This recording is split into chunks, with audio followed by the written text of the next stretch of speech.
I'm Alec Baldwin, and you're listening to Marketing Trends and the Leads Aren't Weak.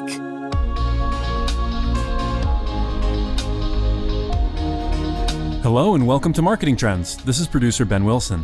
Today's episode features an interview with Alecha Stackle, Senior Vice President and CMO of RealPage. Alecha is an awesome marketer with more than 20 years of marketing experience at companies like Dell and Thomson Reuters.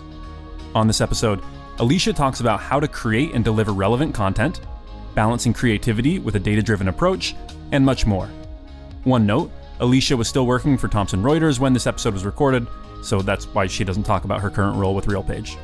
Enjoy. Marketing Trends is created by the team at Mission.org and sponsored by Salesforce Pardot, B2B marketing automation on the world's #1 CRM. Are you ready to take your B2B marketing to new heights? With Pardot, marketers can find and nurture leads, close more deals, and maximize ROI. Learn more by visiting pardot.com/podcast or click the link in the show notes. Here is your host, Ian Faison. Welcome to Marketing Trends. I'm Ian Faison, Chief Content Officer of Mission.org. And in our little studio in the center of serious decisions, Alecha, how's it going? Very good. How are you? You know, I'm doing great. It's been a great week so far. And, we saved the best for last. Love it. You have a really interesting background. We're going to get into all of that, what you're currently doing at Thomson Reuters. We're going to talk a little bit about building marketing teams, empowering your teams, breaking through in a crowded market, much more. But first, how'd you get into marketing?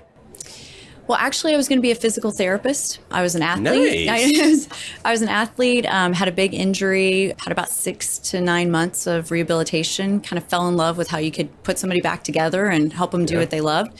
And then they brought in rodeo cowboys and needed some help. And it turns out I don't actually do well with other people's pain, so I passed out.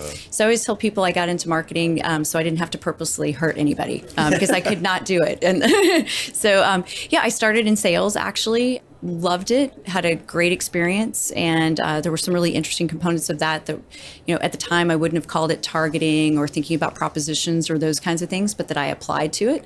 And so we hit a number they didn't expect us to hit, and the general manager stayed late on a Friday and asked me how I did it, and I walked him through, and he said, "You don't do sales anymore," and walked me to an office and said, here's where you will be on Monday, and you're going to, at the time it was take over direct mail, and then eventually I ran that entire marketing division.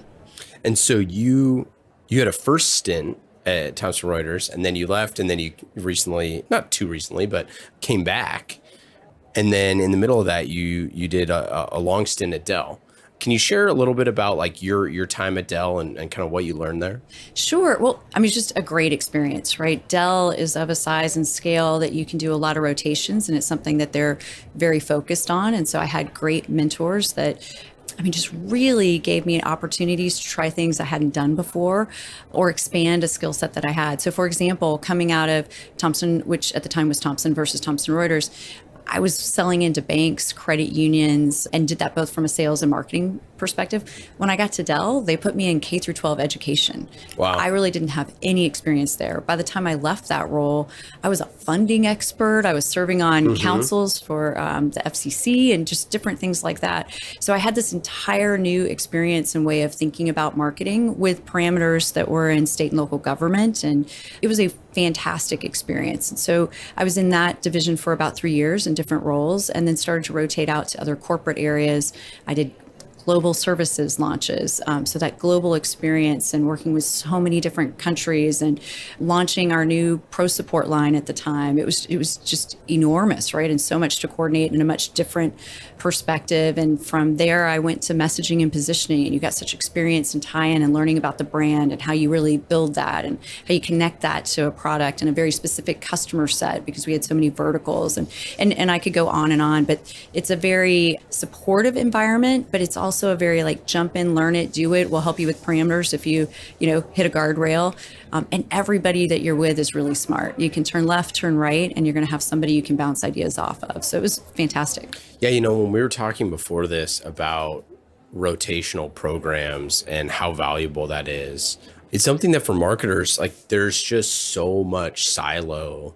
And I know there's a lot of things we talked about this week, a lot of serious about breaking down silos, but you want people who are functional experts, but you also want people to understand the other functions. You want people to understand other business functions. It's something that can really, accelerate your career when you do have that stuff. But it kind of accelerates it 10 years down the line, right? Like that's when you really see the benefits. Like, hey, I'm a director now. It's a good thing I know all this stuff. How do you kind of develop that sense of breadth of knowledge on your team that you run now?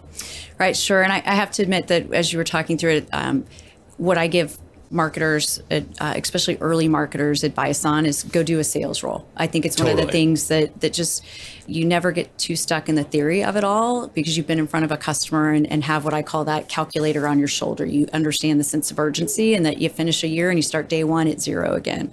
I always give that piece of advice. And then in terms of, I actually am a huge fan of rotational programs. And I think you have to be bought in on that as a company and as a leadership team, because as people rotate, you're going to put them in roles that they weren't deep in, and you got to give them a chance to scale there. But as they do that, and as they have that support around them, I mean, you're spot on. They end up with a much broader business acumen. They have context for what they're doing. So even if they decide they're going to go down a deep path in digital or a deep path in another area, they bring a context to it that makes it, if you will, work more systematically across the business, because they really are understanding, if I throw this lever here, I'm impacting over there, and we should be coordinated.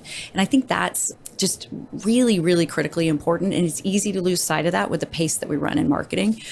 The other thing is, let's be honest, the marketing landscape changes so much every day. There are millions of wonderful technology applications that you could apply in any of your campaigns and any of your infrastructure on a day-to-day basis. There's no way that who you hire today is going to have that expertise. So we need to actually train people and give them the ability to learn how to ramp on something they don't know, because we're going to actually ask them to do that every day for the next 50 years.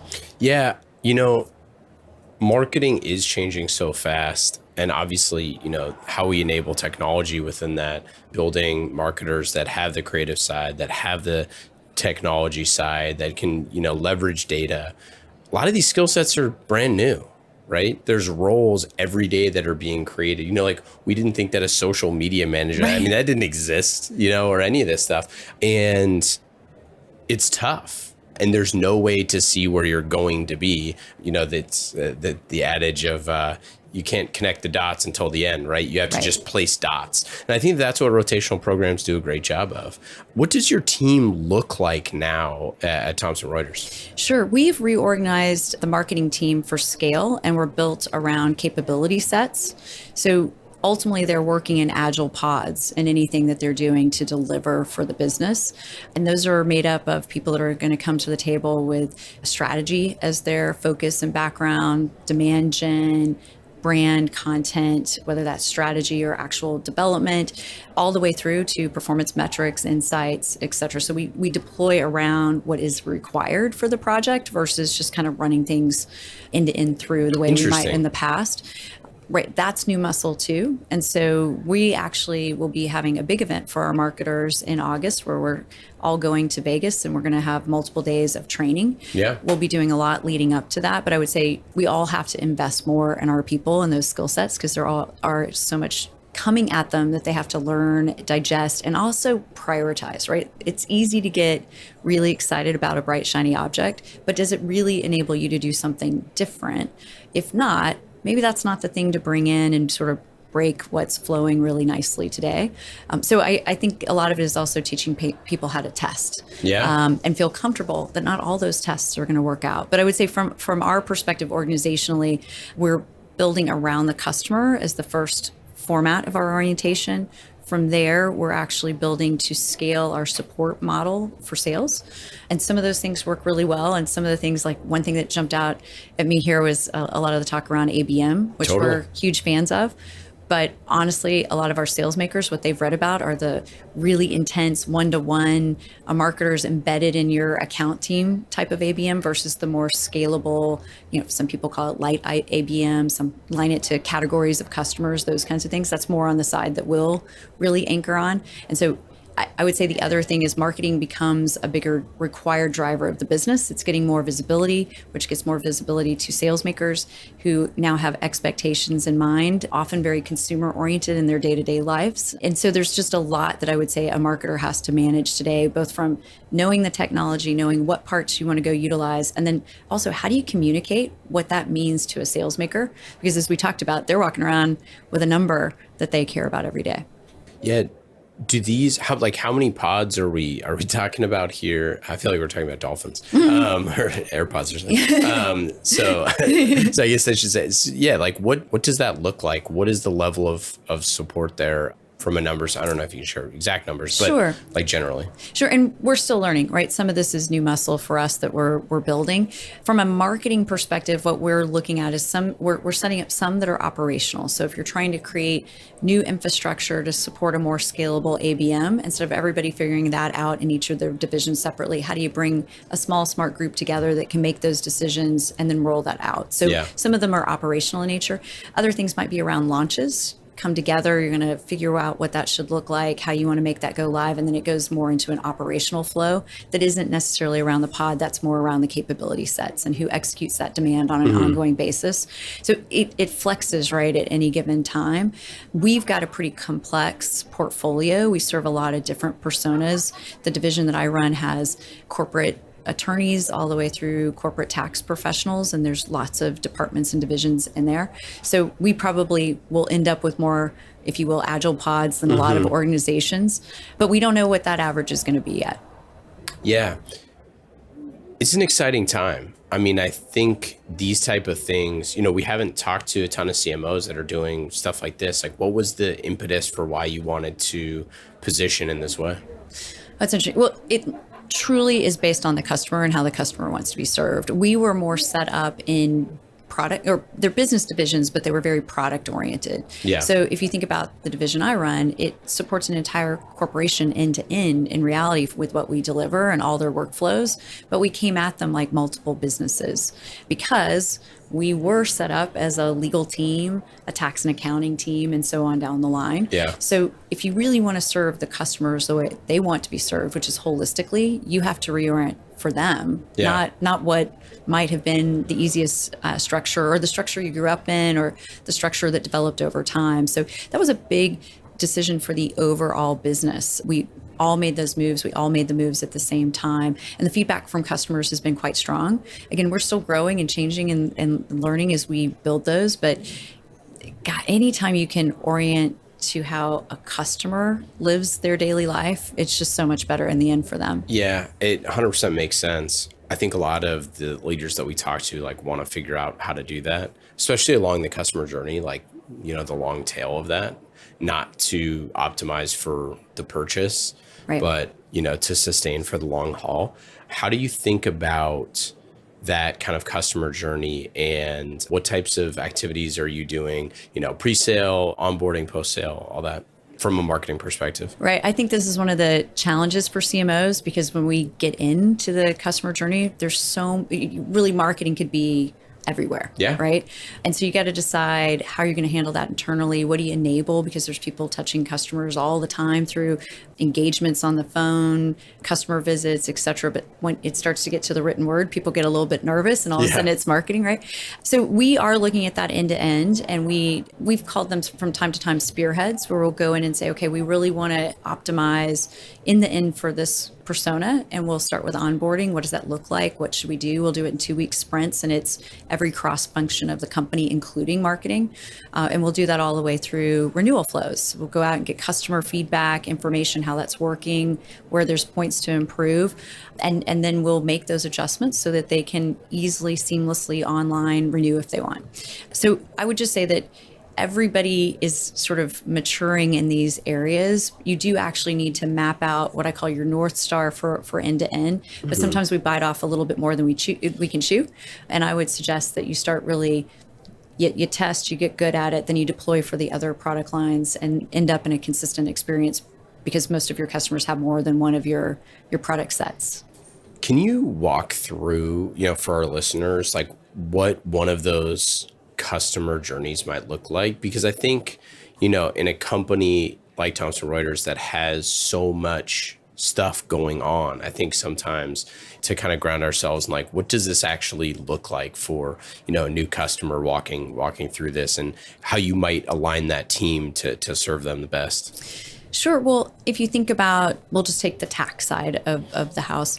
There's so many things that a tax department has to achieve. And normally they're broken into tax departments that somebody's going to focus on direct tax, somebody on indirect tax. But there's all these workflows that each of those departments are challenged with. And we provide software that is content enabled, right? So that they can make decisions as they're doing filings, and they're very cyclical, where they have spikes in time periods. Yep. And, from our perspective, it's really important that in the downtime, you have all the information that you need to get just really great using that tool set, so that when it spikes, you're a well-oiled machine and you have all the support around that you need during those times. So we tend to look at the different seasonality points of the customer experience as well, and really make sure we're optimizing around that. So we might change support models, or we might take feedback on the self-serve information that they need. And it's also different by size of firm and kinds of things that they what size of do. Customers, who are those type of buyers? Right. So at Thomson Reuters, when you think about our full tax division, if you will, you've got tax professionals that could be individual proprietors, all the way up to the largest accounting firms in the world. So very different needs, dynamics, support required, and we have solutions all the way through. So our teams really do have to be pretty maniacal about understanding the persona and the way that person works, because the experience needs to be tailored more to their requirements, which are quite different. I mean, those are really different buyers, like hugely different buyers. Essentially, the difference between like SMB and large enterprise. Are you working on marketing campaigns that touch both of those things? Are you working on sales enablement that help both those things? Content marketing that speak to those multiple different things? Like, what does that look like? We do have that separated out. So if you think about the customer divisions, you've got tax professionals, which is more the attorneys that have their own firms, all the way up to pretty large accounts, or very large accounts, I should say.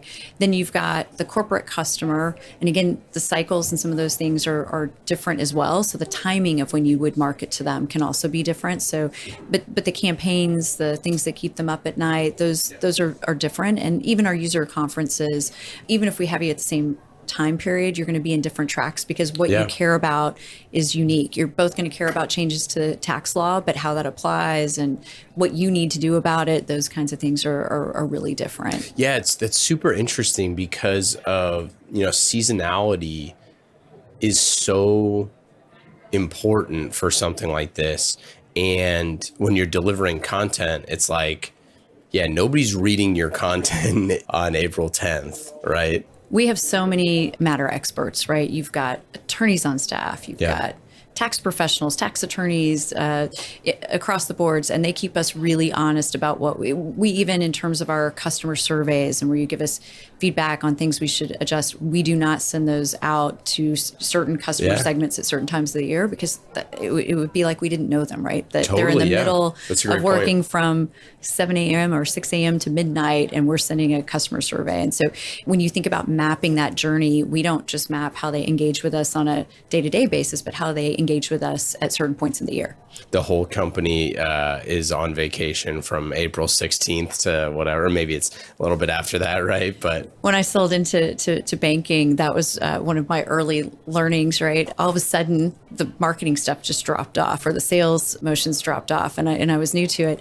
And in banks, there was a regulation at the time. This is so old. I'm sure they still have a similar regulation, but it's so many years ago. But they had to take certain levels had to take 2 weeks at a time. So pretty much everybody took it in the summer. Yeah. And so if you didn't sort of get ahead of your marketing motions or your sales motions, you couldn't make that up. So a lot of businesses have that to think about. Yeah. Some are more intense, and you know how much they're having to work during that time period, and you really should be in that support mode versus trying to sell them something new. That's not good for them or for you. Yeah, when we were speaking to a marketing leader at Udemy, they're saying that Wednesdays, I think, is from 2 to 3 is when like the majority of people do like learning. And so they just shut down their whole company from 2 to 3, and everybody's mandatory that you like, that's your time for learning. That's great. And to that I responded, what time zone though? Right. You know what I mean? We're remote teams, we're spread all over. But I think that sort of thing is really interesting because we can use data to tell when people are doing different sort of stuff. And it's not just seasonality, it's time of week, it's time of day. And if you're a marketer that's understanding that stuff, and you can listen, now you can track the data of when people are opening and doing sort of things. And now with personalization, you talked about, ABM, you can now deliver people content when they want it. We think about this like all the time with podcast content of, hey, do we publish at 4 a.m. so that on the East Coast time so that people can, wake up to their commute? Then it's like, hey, do you publish at, midnight so that, people and then you start working like, how do you best do this so that the time zones for the people who are doing this, and then ultimately on demand stuff, right? So if you're putting content out there, how do you think about like those types of things and, really crafting like from prospect to customer experience in a way that is like meaningful and relevant? Again, I think when you look at the data in our world, there's what customers are doing in that particular moment when they need that data that we need to be aware of. So they might be in the middle of an acquisition, or they might be in the middle of a filing, or they might be in the middle of, there's just different points in time where there's times that they need to engage with content right then and there. And so from a marketing perspective, it's great if I can serve it up at that time. Some of that can be looking at intent data externally, and a lot of that is looking at usage data internally. We look at it more from a customer experience perspective to make sure when they're in the middle of a workflow that they have all the content that they need. But that's absolutely an area of growth for us and an area of focus to make sure we're always doing it in a way that is first and foremost beneficial to the customer and doesn't feel like you're constantly getting alerts of things you could purchase, use, or otherwise. Well, when you have so much stuff behind the product, how do you let people know about that in the pre-sales process? Because I think that's like one of those things where you don't really know until you're getting it every day. So, I don't know if you test drive or anything like that, but even still, unless you're using it on a consistent basis, you wouldn't know how great this is. Right. It's actually a little bit difficult just because often these are big decisions when they're selecting a new tax engine, and they're thinking through the fact that they have to implement that, and there might be data that has to be moved, and there's training that'll have to happen, and those kinds of things. So one of the things we're working on is how we make sure, because one of our value propositions really is the fact that we can help them from an end-to-end perspective, but you can see us as well get really focused on helping them stand up that one area and element. And are we always doing a great job of helping them think about, okay, what would be the next piece, or would you want to do this concurrently? And so honestly, we're working on that now. In marketing, often we'll call it like a cross-sell opportunity. Yeah, sure. And it almost sounds a little crass when I say it like that on as we're sitting here talking, because it's more about, did we help them all the way through the workflow, and were they aware of it? And I'll give you an example where I was sitting with a legal customer who's on the operational side, kind of the technology side for the firm. And we were going through some product roadmaps at an advisory council. And she was like, oh, I didn't know you guys did that. I've been having to solve for that. And look, that's a millennial of a problem for marketers, is to make sure that people don't say, oh, I didn't know you did that. That can be difficult. But for us, because it's a part of the workflow, we've just got to find a better way to expose that so that they're making a more holistic decision from time to time. But honestly, we want the customer to get to be a guide in that. Sometimes they're only making that one decision, and that's fine. We can make sure we can deliver that. But what we're trying to do for our sales team is provide more line of sight to what those motions are and what would be really beneficial to the customer, so they've got that comfort to bring up those additional products. And then honestly, that shift to a customer orientation is to help in that process, because we were a bit more LOB by LOB. So we would coordinate across those reps, but we did have multiple reps that would be going into that customer, maybe not not as coordinated as we'd like, or that customers that would like today. I think that's an evolution of our market, along with an evolution of us. And like every market, right? Like if you have multiple sales reps, multiple people in the company talking, multiple to one with one purchaser, it's tough. It is. And for us, it might not actually even be one purchaser, but it's one broad department, or it might be one corporation. Right. So these are also very technical products. And so you might bring in the person who knows everything about international tax as they're trying to think through how they want to handle something and what selections therefore they're making from a software perspective. And so we need that kind of a model where you can flex in and out. But again, it's really interesting, right? You start to align your tool sets, your technology, your account plans, all those things much differently when you really organize the company around the customer versus others. So it's a growing opportunity for us because we're ready to do that now in our orientation. How do you think about content that you are like content marketing and engaging prospects? Yeah, we have like my team has both lots of exciting conversations and debates around this one because we've got to find that balance between really providing the latest and greatest content because there's always something changing, right? That you could highlight and it's interesting. And there's some that are bigger pops than others. And also not developing so much content that it was for naught. You got to find that balance. And what I kind of push my team on is not everybody saw the piece you produced the first 100 times you even sent it out, right? And old content can work. I don't mean old out of date, but I mean the older pieces of content can work really well for you because you've optimized and you've figured out who to target and when they want to see it and all those kinds of things. So I just really push on the don't create new for the sake of new. Make sure there's a compelling reason for it and really test it against what else you have out there, because otherwise you're potentially overwhelming customers, but more than likely you're just overwhelming your capacity to produce. That's exactly right. I mean, and a great point. I mean, that is most of the time, I think we worry about overwhelming the consumer of the content, and most of the time we're just overwhelming ourselves. Like, right. With diminishing returns, some of the things, years ago, this for me was around ads. You find that people just wanted to change them all the time. And finally had to just stop and say, look, we get tired of our stuff way before everybody else does. If they're still performing, why are you changing it? Right? You can monitor that and decide when you want to adjust. And you probably find your flow for how frequently you need to do it. Yeah. There's also, I love our friends, our agency friends, but there's a little bit of that where if it's your job to come up with new stuff, then you're going to come up with new stuff, right? Well, I'm a marketing geek. I love all the new stuff. Like I absolutely, but fortunately I'm also very data driven. So I sort of balance my desire to want to do that and watch that I don't ask for that either, because, in their defense, often we're like, ooh, I saw an ad that someone did. And it was, your team produced it, whether you have an internal Marcom organization or you're using external or a mix of both. And so we can be our own worst enemies, right? We love the bright, shiny objects too. Yeah, I mean, we talk a lot about the Dos Equis campaign and how there's a study that was done that basically was like everybody liked this and wanted it to keep going, and they shifted it for whatever reason.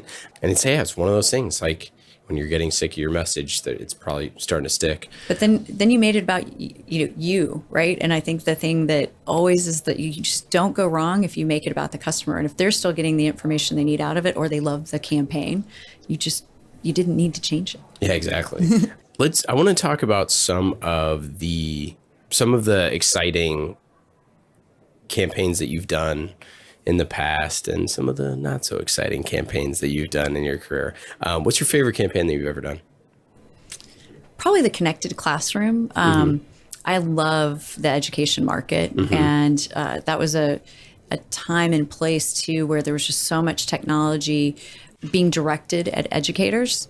And it's hard to figure out how you're actually going to take that in and change the educational experience. And so they had a lot coming at them from lots of different angles that was more about the tech and looking cutting edge than, are you using this the way you would have used a chalkboard? And so what was really cool about it was that we got to invest in really how the technology would be utilized, how it'd be maintained. If you're a teacher and you've got all this tech in the room, what happens if you don't know how to use something, or you have a glitch while you're in the middle of a class? You can't really slow down the class. So we got to come up with new service offerings where they could just make a phone call from the classroom. And there was just all sorts of different angles that you got to think about it. And then when it came to the thinking through the creative, right, you were empowering educators to help children. So it was just so much fun. Like everybody fully connected with it.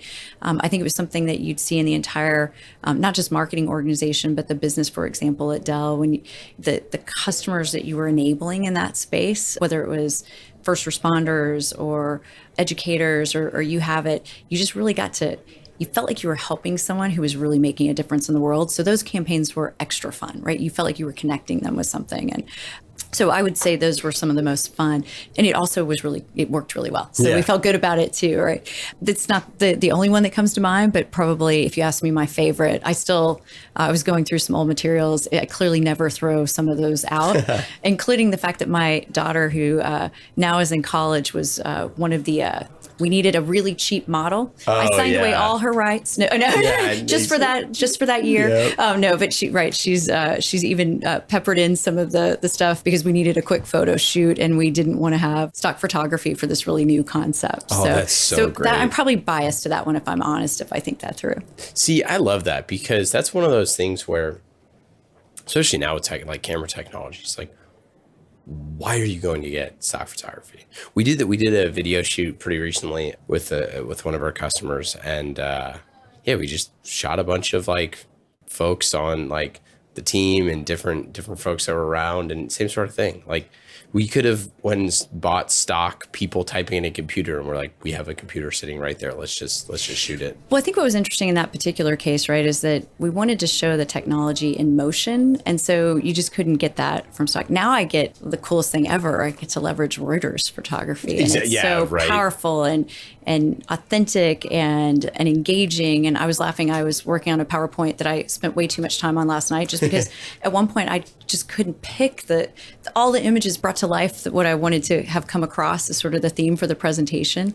I don't know how I ever recover from that if I well, clearly I could just buy Reuters photography from here on out. Yeah, exactly. Well, no, yeah, it's a great point. I mean, that's what's one of the things that's like kind of that little bit of the too many options sort of scenario now that you have with some of these brilliant things where you're like, I could find every single use case that I ever needed from this. It doesn't feel stock photo anymore. No, and I would be remiss. We're so excited because our two journalists were just pardoned and are now free. And it's amazing when you talk about that connectivity to purpose. Mm-hmm. It's one of the things that Thomson Reuters just has in such a significant way. You've got people all around the world focused in on that. And I feel like I see that when I see the photography, right? You see the world and the reality of the world.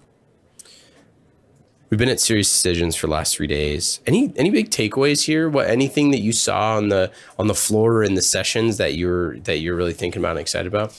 Well, honestly, what I'm most excited about is how excited my team that's here. And we actually, we brought people from across Thomson Reuters that, as I said earlier, that investment in your people, some of it is it's so important to get out and just get to think differently for a while. And they connected with a lot of people. They connected with each other in ways that you don't always get to at the office. And especially as people are dispersed at different locations. They had lots of meetings with lots of vendors and got to hear new things. Sometimes you're really hard on ourselves internally about how we're doing in marketing. I think it was really enlightening to see some of the things we're doing really, really well and might be ahead on, and some things that we have real opportunities on, and that there's some frameworks and new relationships that you can reach out to and say, I always call it getting the really reallys. What really worked, what didn't work, how do you get there? We don't all have to make the same mistakes. We're a broad marketing community that can help one another. So I thought that was really good. I really liked the reality of the case studies and being able to have that kind of engagement and those kind of Q&As. I thought that was really good as well. And so I think it was just a great experience for the teams. And again, I think these are the kinds of things that you've got to find for your team to go to so that they broaden their network, broaden their exposure to what's out there, and can also come back with a fresh set of ideas. Do you have a certain hiring philosophy that you use? Like what type of team members are you looking for? Well, there's sort of some specific things that we for sure look for no matter what marketing role that you're coming in for. One of those is that you have a data-driven orientation. Mm-hmm. It doesn't mean you're the person who runs numbers or those kinds of things, but that you think about it from that perspective. I'm personally very serious about the business acumen, because I think if you make decisions in silos, you miss things that could be great opportunities. We definitely digital. Yep. again, I think you have to think about that as an orientation sometimes versus very specific skill sets or specific products people know really well. It helps for ramping in, but the reality is that's going to change at some point anyway. We definitely look for our culture is really important, and it's a very assume positive intent culture and core values and transparency and those kinds of things. So there's absolutely those types of things that we look for in everybody. Collaboration, and we're working and moved into an environment even further, which requires collaboration in those agile pods. Accountability.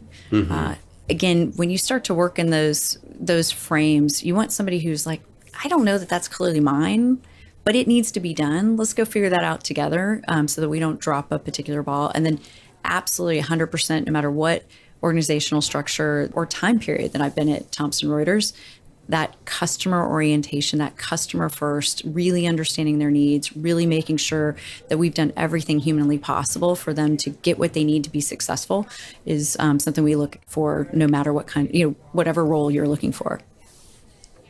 I just realized we didn't do your least favorite campaign. Oh, well, those are always hard. I tend to have a very positive orientation, so sometimes Biggest I forget. learning experience. That's right. Actually, it was one of my first marketing job, and it was the funniest title I will hopefully ever have. I was the director of direct mail. Oh, yeah, it was fancy. I was pretty excited. The assistant to the branch manager. That's right. That's right. But it was a huge learning in the fact that we had we dropped tons of direct mail back then, and there was no way I could probably go read all of those before I started, because it was sort of like you're just dropped in there. But I should have done a more of a sampling. I kind of went straight into the targeting, make sure I kept those things going. We just had really written some things badly, and it kind of came across condescending, to be honest. And so anyway, there was a glitch in a list. The mailing went out. The writer apparently was known for writing things condescendingly, but I didn't know that yet. Long and short of it is we had to send an apology. And it was humorous in the fact that, first of all, I was young. I still hate to make mistakes. Yeah. I felt terrible. The GM was just a really great, smart guy. And he's like, look, the world is not going to end. You just have to fix this. But he made me write the letter from an overzealous employee, and we sent it out, and actually got great response. Yeah. They loved the follow-up. Probably my favorite mistake that turned out really well was everybody used to send everything out in number 9 envelopes. People weren't using self-mailers. Now I'm starting to make myself sound really old, but I was just... I graduated early from high school and went fast to college, which is true. But no, so I wanted to test self-mailers and signed off on the blue line. The PMS color was right. Everything was fine, but the printer actually messed up the PMS color. So it actually looked like a baby hurl kind of green yellow this piece. And it was the very first one we'd ever done. And I was doing this test, and the GM came in and he was like, "What is this?" And I was like, let's wait and see this response rate before we decide if we want to change the color. And he was like, I know this isn't the right color. I'm like, I know you do, but can we just see how it goes? It was our highest responding thing we had done in years. That's crazy. If you think about the environment back then, everybody had like the mail slot, and if you got the wrong mail, it was a pain to get it to the right person. But self-mailers weren't. So we just found that not only if we got it to the right person, great, it jumped out at them, it was a clutter buster. If we didn't, it was so easy to just write their name on it and drop it in the outbox. It got to the right person. So we picked up a lot of new contacts. Oh, that's so funny. I'm always big on the fact, no need to get too upset if something doesn't look quite right, because A, it may not matter to everybody else, and B, it may jump out and it may be that next big thing that you found. So I love that. That's great. If we were keeping just one of these, I would keep that one because it actually worked out. But it was not a happy day. We'll keep both. Let's get into the lightning round. Okay. Fast and easy questions, just like marketing automation with Pardot. Fast and easy. You can go to pardot.com/podcast and learn more about all the amazing things that Pardot is doing, the #1 B2B marketing automation platform. Fast and easy questions. Are you ready? Yes. Number 1, what app on your phone are you using that is the most fun? Snapchat with my daughter. Oh, that's great. Favorite vacation spot?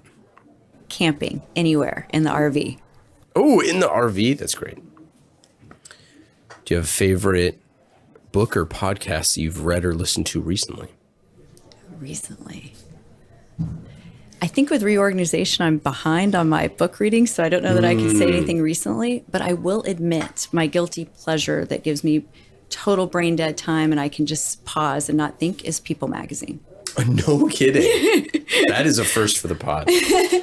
I can quote really ridiculous facts that I don't need for any other reason. I love that. Quick aside, I love that People magazine has just been completely reinvented, and all of the tabloids, all this sort of stuff, not that it's a tabloid, but all this stuff is just completely reinvented on like Snapchat and Instagram and all this sort of stuff. It's like the most brilliant, one thing begets the next, and it's like the perfect thing. And now people can just like fly through them on the stories. I will have to admit the other thing I love that it's related to it is I wake up every morning and I say, Alexa, give me my flash briefing. And it gives me my People update and then my Thomson Reuters TV news. And I'm like, good to go for the day. That's great. What piece of advice would you give to a first-time CMO?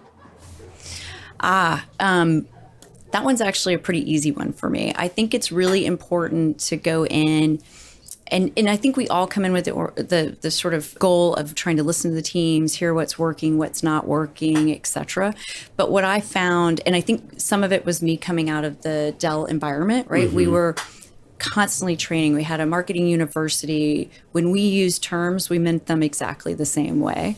And that was not the case. So I had multiple divisions. And when they said they were doing things like lead scoring and they talked about it, it sounded like spot on the right thing. Yeah. When I dug into it, one of them was really applying it properly. One division was not. And so we weren't actually delivering the best experience to the sales makers that ultimately were getting those leads. And it was one of many of those kinds of things. So I would say that for me, if I was going somewhere new, I'm going to dig in a different way than I did before. And I think be clear who your vendor partners are that can help you do some quick assessments, because you've got really smart people in any organization that you're going into. It just depends what they've been using, not using, how they've been doing their marketing.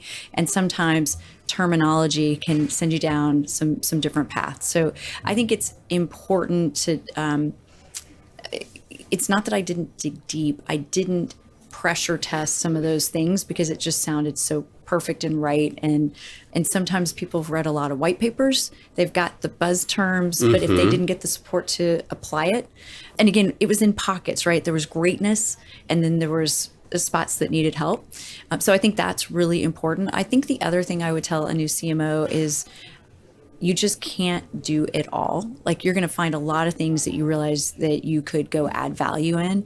Pick one thing, make sure it's a big thing, get people rallied behind it. And then next thing you know, you'll be able to do 2, 3, 4 at a time. And I'm sometimes want to fix more than I should. And that's what I would give from an advice perspective. What technology or thing are you most excited about for the future of marketing? Oh, I don't know that I could name one thing I'm most excited about Gotta with choose technology. Well, I'm going to tell you one that I'm really excited to use in a bigger way for us. It's Adobe Audience Manager. As we've been updating and adjusting our web environment, there's some new things that are going to be available for us to go use, and it's going to be fun to test and learn and get folks training. I think any technology tool that helps us segment, any technology tool that helps us test so that we can optimize more quickly and engage customers in a more personalized way will end up on my short list. Last question. What question did we not ask you today that you wish you had been asked? Oh, that's a good one. That's a tough one at the end of a conference. Right? Or I would say, what is the hardest thing in the environment today? What is the hardest thing in the environment today? I think it's the fact that on the good news front, marketing is seen now as someone who can come in and be a business driver, but the understanding of attribution models and the ability to shift to certain attribution models is so dependent on things like data lakes, infrastructure support, and figuring out what cadence of marketing reporting, what people should be looking at, what they should care about, and how far down can you deliver that information down to a rep level when it comes to lead volumes and flows, I think is a big challenge for marketers. And before, I think we were the driving force behind, like, we've got this data, we want you to see it. Now, my team's estimating about 30% of their time is just trying to answer, whether it's sales, proposition, product, etc., questions that they want to know more about marketing and in the funnel and the conversion and this and that. And that's awesome, except that we actually can't get the marketing work done if we don't get a simplified cadence of the data. So I would say that's actually what's hardest right at the moment was the only question you probably didn't ask me. That was great. I love that. Maybe we'll add that one in the future. That's it. Alecha, that's all we got. Excellent. Where can people find you? Anything to plug? Any open spots on the team? What do you got? Sure. Well, we are always looking for marketing talent, and we are absolutely upping our game in the way that we can personalize the engagement with customers. So if you're interested in that, and you want to be at a company with a great purpose and focus, you'll love Thomson Reuters. So I would plug that. If anybody wants to talk to me, I'm certainly on LinkedIn, and it's Alecha Stackle, but looks like Alecha. So I'm always easy to find at the Alecha. And that's it. We'll link that up in the show notes as well. It's been great. Thanks so much for coming on. Thanks. Appreciate it.